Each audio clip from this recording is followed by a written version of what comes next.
All right, so my first question for you is where did you go to college? I went to East Carolina University and got an undergraduate degree in exercise and sports science and physical activity and fitness, and I got a master's degree in sport management.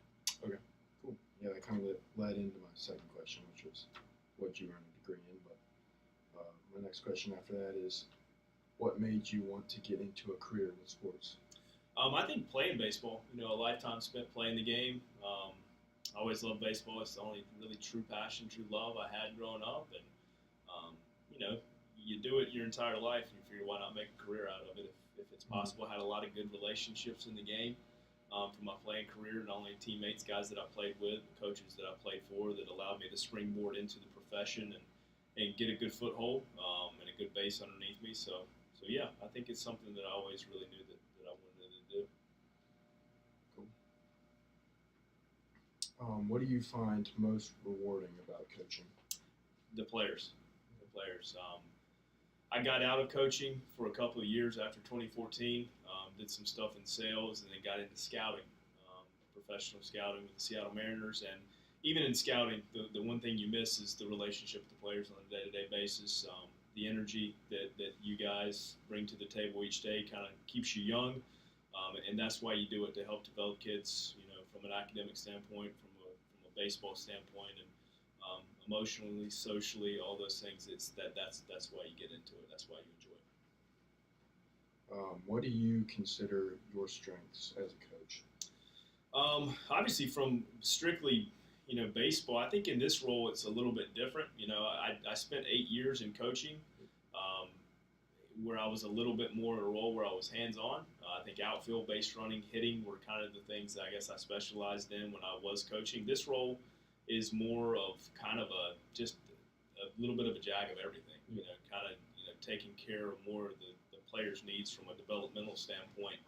And I think that covers everything. I think that covers academics. I think that covers off the field. I think that covers some things that we're doing on the field, some things from a video standpoint and a scouting standpoint. But it's a little bit of everything. Okay, cool. So, kind of the opposite of that question is, do you think you have any weaknesses or areas you could improve upon as a coach? Sure. I think everyone's got weaknesses that they can attack. I think communication is always a key. I think communication is the key to everything and being successful in any part of life, any part of business. And I think everyone can always use improvement in communication. Making sure that you're clear in the message that you're trying to present to players and to people that you work with, and where is that message going to lead and following up on that. Do you have any individual goals for your job? If so, what are they? No, I think just to be the very best at what I can do at this job. I be where your feet are is something I think I've heard and read that I really believe in. I would like to be here for a long time. I love what I do. I love my job. I love coming to work every day. I'm very passionate about it. As far as long-term goals, I don't know. I don't know where this is going to lead. I don't know that I want it to lead anywhere right now. I'm very happy doing what I'm doing. I've got a good work-life balance right now that I didn't necessarily have when I was coaching and when I was scouting. So I'm very happy.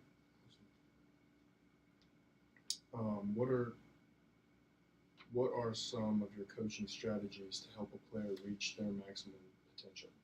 I think you have to base that off each individual player. I think every player is different.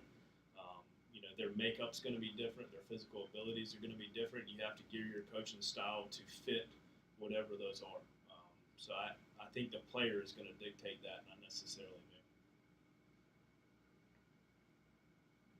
What are some of your expectations for the players that you coach?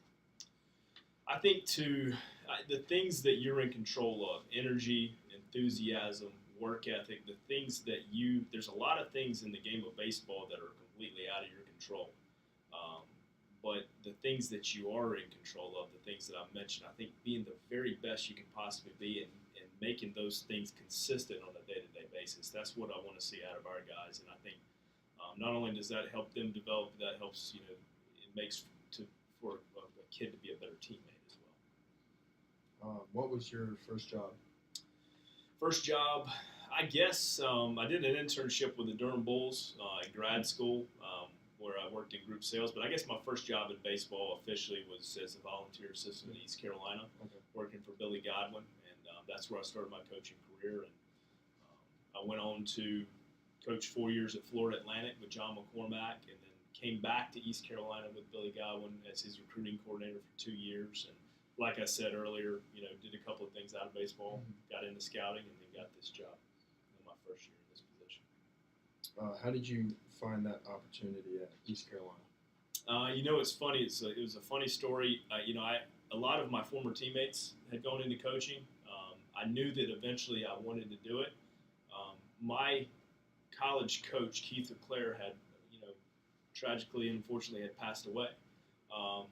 He had ALS, had Lou Gehrig's disease, and we were actually at his celebration of life at the stadium in East Carolina, and I ran into Billy Godwin at that celebration to honor Coach LeClaire. And I just thought, Coach Godwin mentioned to me that he thought he was going to have a position open, and I just thought it was meant to be. That it happened at that. It was a special day for myself and some of my former teammates, celebrating a guy that we played for and really loved very dearly.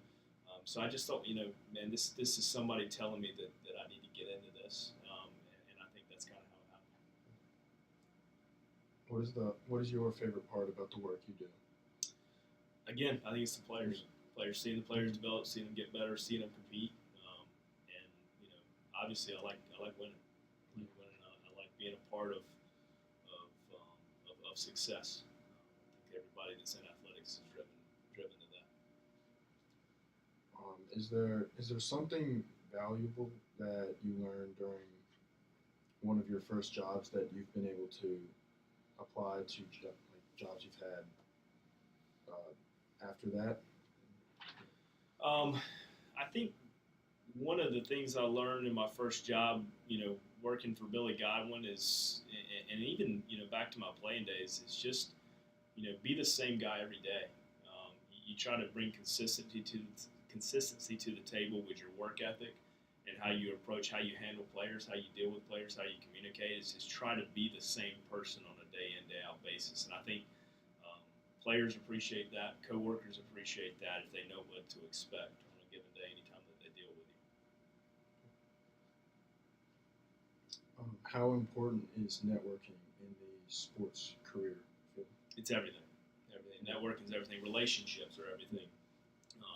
Who you know and who knows you, that's going to allow you to get jobs. It's going to allow you to get your first job, and it's going to allow you to advance and progress your career beyond that. And I think the more relationships that you can build and maintain, the better off you're going to be in any field that you're in. So I think relationships are key, are very key.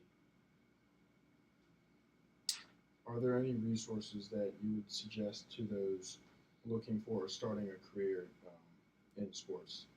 I think get as much background and experience as you can, where you start building a resume. Getting an entry-level job, you're matching your resume up against other entry-level candidates, and what that resume says about you in terms of your experience and being able to hit the ground running in your first job is important. So I think even if it's volunteer experience and doing what you want to do and gaining experience in what you want to do, I think that'll help you get ahead. What's going to make your resume get pulled to the side whenever a job interviewer or a recruiter is looking through a stack of resumes? I think you got to have that in mind as you're building, for the future and you're looking to the future. How has your experience coaching at different levels differed? I know you said you coached college and then you scouted for the pros a little bit. So how have those experiences differed a little bit for you? Well, they're all have been very different experiences, but I think you try to take something from everywhere you've been, everyone you work with. The most important thing is the people that you work with and that you work for is trying, and everyone's different. Everyone's coaching style is different. Everyone's personality is different. And I think trying to take the best from each person that you worked for and worked with, trying to learn something new every day. And I think that's important, at your age, and it's become a lifelong learner. Always be committed to learning more. Everyone has an opportunity to learn each day and to make themselves better. No matter how far off you are in a profession, no matter where you're at, you've always got a chance to be better. So I think, just be that lifelong learner. My final question is just how has your experience at NC State been so far? It's been awesome. We're 8-1.